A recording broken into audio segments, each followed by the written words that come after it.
Haleluya, terpujilah nama Bapa kita Tuhan Yesus Kristus. Selamat malam pada Kamis malam hari ini tanggal 10 Juli 2025. Kita selalu berterima kasih dan bersyukur kepada Tuhan Yesus. Hanyalah rahmat dan anugerah Tuhan kita dipelihara. Sampai saat ini kita ada di dalam perlindungan Tuhan, ada di dalam penyertaan Tuhan. Apapun aktivitas Bapak Ibu, dimanapun Bapak Ibu dan saya berada, selalu bersama Yesus. Ini penting, dimanapun kita berada. Apapun yang kita kerjakan, butuh penyertaan Tuhan, butuh pertolongan Tuhan. Biar Kristus hidup di dalam kehidupan kita.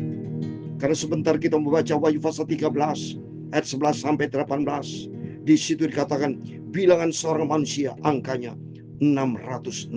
Oh, gawat saudara. Angka 666, angka antikris. Nanti kita membaca. Oleh itu mari kita meminta sama Tuhan supaya hidup kita bukan kita lagi, tapi Kristus yang berkuasa di dalam kehidupan kita.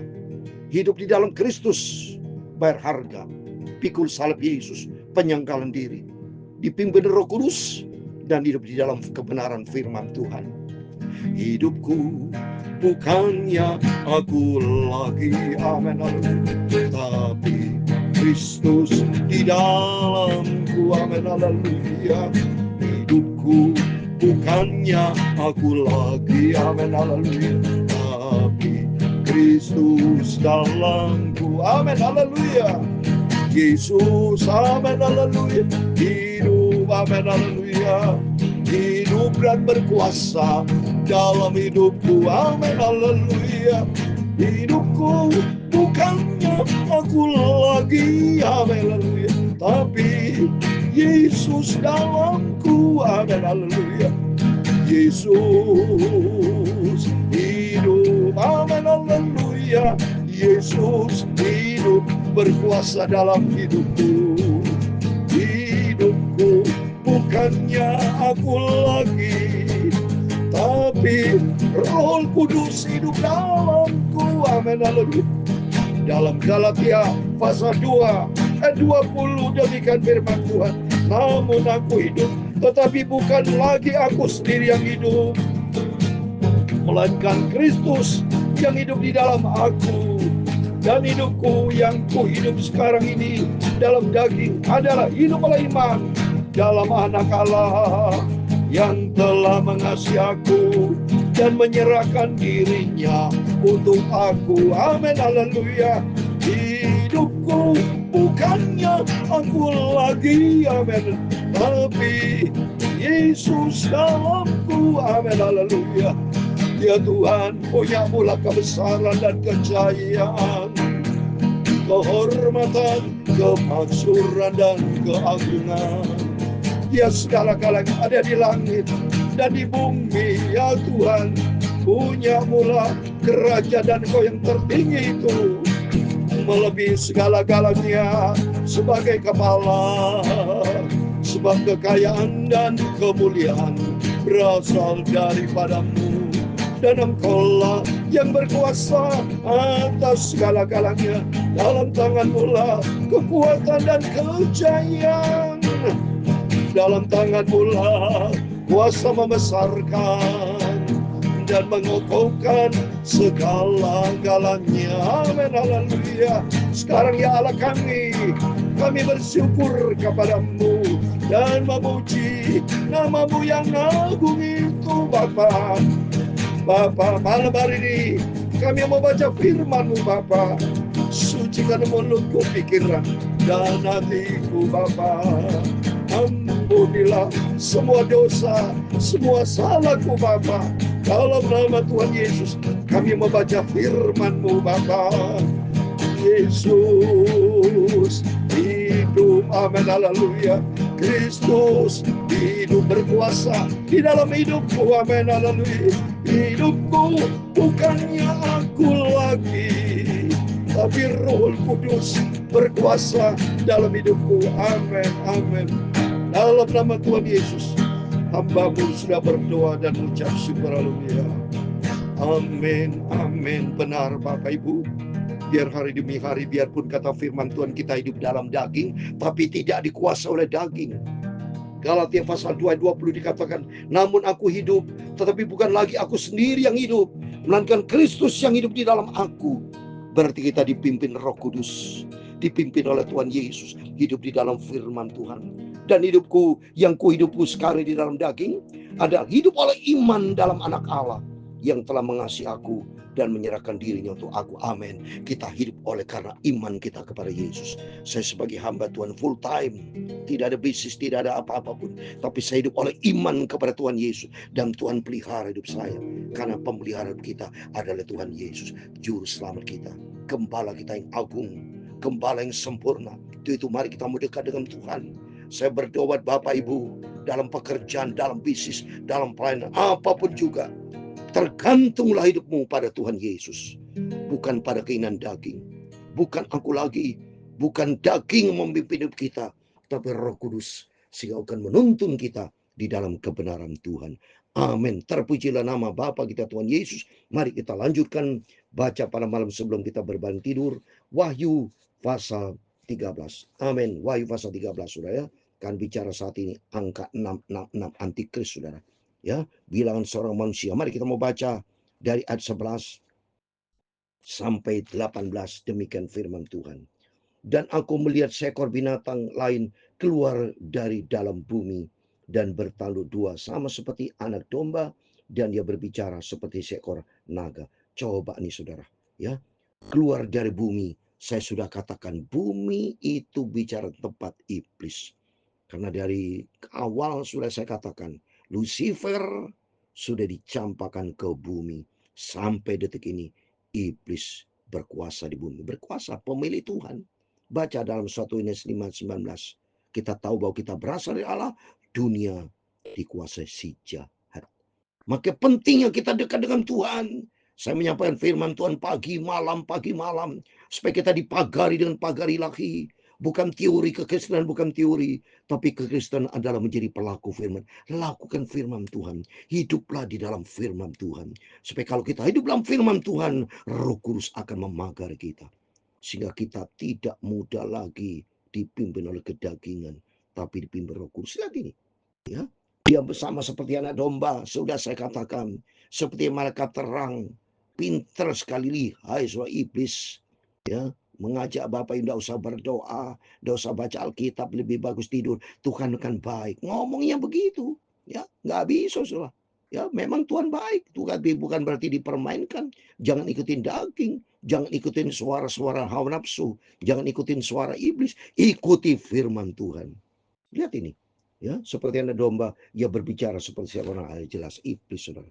Ya, dan seluruh kuasa binatang yang pertama itu dijalankannya di depan matanya. Ia menyebabkan seluruh bumi dan semua penghuninya menyembah binatang pertama yang luka parahnya telah sembuh. Coba saudara, seluruh orang di bumi dan penghuninya, orang-orang dunia ikutin iblis. Memang firman Tuhan katakan dalam Matius 22:14, banyak yang dipanggil, sedikit yang terpilih. Banyak orang-orang ikutin dunia, ikutin kedagingan, ikutin manusia, tidak ikuti firman Tuhan. Tapi bagi Bapak Ibu bersama saya, jumlahnya sedikit, tapi kita dipilih sama Tuhan. Masuk di dalam rancangan Tuhan yang sempurna. Ayat 13. Dan ia mengadakan tanda-tanda yang dahsyat, bahkan ia menurunkan api dari langit ke bumi di depan mata semua orang. Oh, ia menyesatkan mereka yang diam di bumi dengan tanda-tanda yang telah diberikan kepadanya untuk dilakukannya di depan mata binatang itu. Dan ia menyuruh mereka yang diam di bumi supaya mereka mendirikan patung untuk menghormati binatang yang luka oleh pedang namun yang tetap hidup. Coba dahsyat, saudara. Iblis juga bisa mengadakan mujizat, saudara. Ya, jangan salah sangka seperti di dalam, saya mau baca 2 Tesalonika. Iblis juga bisa melakukan mujizat-mujizat ini. Banyak orang yang ikutin cara iblis. Ya, banyak mereka ikutin, terpengaruh, terperosok, terperanjat, atau hancur ikutin. Mari kita mau baca 2 Tesalonika pasal 2 ayat 8 sampai 12. Demikian firman Tuhan. Pada waktu itulah si pendurhaka baru akan menyatakan dirinya, tapi Tuhan Yesus akan membunuhnya dengan nafas mulutnya dan akan memusnahkannya kalau ia datang. Amin. Tuhan, lihat ini. Tuhan Yesus akan membunuh habis. Tapi iblis itu, ya, ayat 9, si pendurhaka itu siapa? Iblis. Ayat 9, kedatangan si pendurhaka itu adalah pekerjaan iblis dan akan disertai rupa-rupa perbuatan ajaib, tanda-tanda dan mujizat palsu. Saudara lihat ini, penuh kepalsuan si iblis itu. Tapi ada tanda-tanda. Kalau orang tidak ada firman Allah, karena hidup di dalam kebenaran dunia yang jahat, kegelapan dunia ini. Tidak ada kebenaran dunia, saya salah ngomong. Kegelapan dunia, ya. Jadi dunia mau ngaku dirinya benar, padahal itu penuh dengan kegelapan. Ikutin iblis dengan rupa-rupa tipu daya jahat terhadap orang-orang yang harus binasa, karena mereka tidak menerima dan mengasihi kebenaran yang dapat menyelamatkan. Mereka tidak tahu kebenaran dan tidak ikuti kebenaran. Hidup di dalam kegelapan dosa. Ikutin iblis, sinaga tadi, iblis itu. Dengan rupa-rupa tipu daya jahat terhadap orang yang harus binasa. Mereka binasa, ayat 11. Dan itulah sebabnya Allah mendatangkan kesesatan atas mereka, yang menyebabkan mereka percayakan dusta. Mereka percayakan dusta. Percayakan mohon iblis ikut, tapi binasa, ayat 12. Supaya dihukum semua orang yang tidak percaya akan kebenaran dan yang suka kejahatan. Ini orang fasik, tidak mau melangkah di dalam kebenaran firman Tuhan. Orang Kristen sama. Kalau mereka tidak ikuti firman Tuhan, hidup di dalam dosa, masuk dalam bilangan saudara. Terus berikutnya nih, ayat 16. Dan yang menyebabkan sehingga kepada semua orang kecil atau besar, kaya atau miskin, merdeka atau hamba, diberi tanda pada tangan kanannya atau parinya. Mereka yang ikutin jarat iblis, nafsu dosa, fasik, ada tanda saudara, dalam daya tangannya. Atau tanda apa itu? 17. Dan tidak seorang pun yang dapat membeli atau menjual selain daripada mereka yang memakai tanda itu, nama binatang itu, atau bilangan namanya. Ayat 18 yang terakhir. Yang penting di sini adalah hikmat barang siapa yang bijaksana. Baiklah menghitung bilangan binatang itu, karena bilangan itu adalah bilangan seorang manusia, dan bilangan ialah 666. Amin. Demikian firman Tuhan. Angka antikris. Hati-hati, ini terjadi. Ini terjadi. Dia seorang yang tidak hidup di dalam firman Tuhan, hidupnya bandel, main dengan dosa, tidak mau hidup di dalam kebenaran. Sesat mereka itu. Dan mereka nanti akan terima tanda itu. Mereka akan terima. Tapi bagi kita, saya yakin Roh Kudus akan memberikan kekuatan. Sehingga kita tolak dalam nama Tuhan Yesus, kita tolak. Dan kita dipelihara sama Tuhan. Janji Tuhan kemarin kan, saya sudah katakan kita dipelihara sama Tuhan. Seperti seorang perempuan itu dipelihara sama Tuhan. Ya, dalam perlindungan Tuhan. Tuhan tidak pernah tinggalkan kita. Sungguh, oleh itu pentingnya kita dekat sama Tuhan. Supaya kita ada dalam perlindungan Tuhan. Seperti di dalam Wahyu pasal 3:10. Kita dilindungi asal kita mau taat, saudara. Kita mau selalu kan firman Tuhan. Kita mau intim sama Tuhan. Sebagai penutup, Wahyu pasal 3:10. Ini janji Tuhan. Wahyu pasal 3:10 demikian firman Tuhan. Karena engkau menuruti firman-Ku untuk tekun menantikan aku, maka aku pun akan melindungi engkau dari hari pencobaan yang akan datang atas seluruh bumi, untuk mencobai mereka yang diam di bumi. Mereka yang ikut bumi, pikiran dunia, ikutin dunia, main dengan dosa, habis. Tapi bagi kita yang tekun, ikuti firman Tuhan, pikul salib, janji Tuhan, Tuhan akan lindungi kita. Tuhan akan angkat kita masuk di dalam janji yang sempurna. Oleh itu mari kita mau cinta Tuhan melalui firman-firman selalu kita dengar. Mulai saat ini mari kita pertajam hati kita untuk makin cinta Tuhan. Bukan kita lagi, tapi Kristus yang berkuasa dalam hidup kita. Yesus hidup, amin, haleluya. Yesus hidup dalamku, amin, haleluya. Hidupku bukannya aku lagi, amin, tapi Yesus Kristus dalamku, amin, haleluya. Hidupku bukannya aku lagi, bukan kita lagi, tapi Roh Kudus hidup dalamku, amin, haleluya. Tuhan memberkati engkau dan melindungi engkau. Tuhan menyadari engkau dengan wajahnya dan memberi engkau kasih karunia. Tuhan menghadapkan wajahnya kepadamu dan memberi engkau damai sejahtera, amin, haleluya. Bapa kami yang di surga, dikuduskanlah namamu, datanglah kerajaanmu, jadilah kehendak-Mu di bumi seperti di surga, amin, haleluya.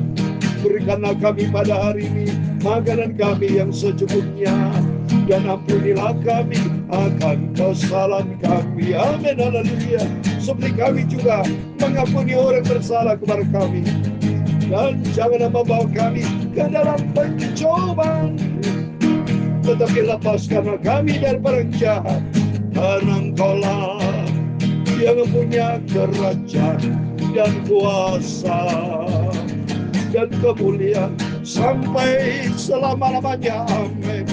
Kristus hidup di dalam aku. Amin. Amin. Terpujilah Bapa kita Tuhan Yesus Kristus. Selamat malam. Sebelum berbaring tidur, berjaga dan berdoa. Hiduplah di dalam kebenaran firman Tuhan.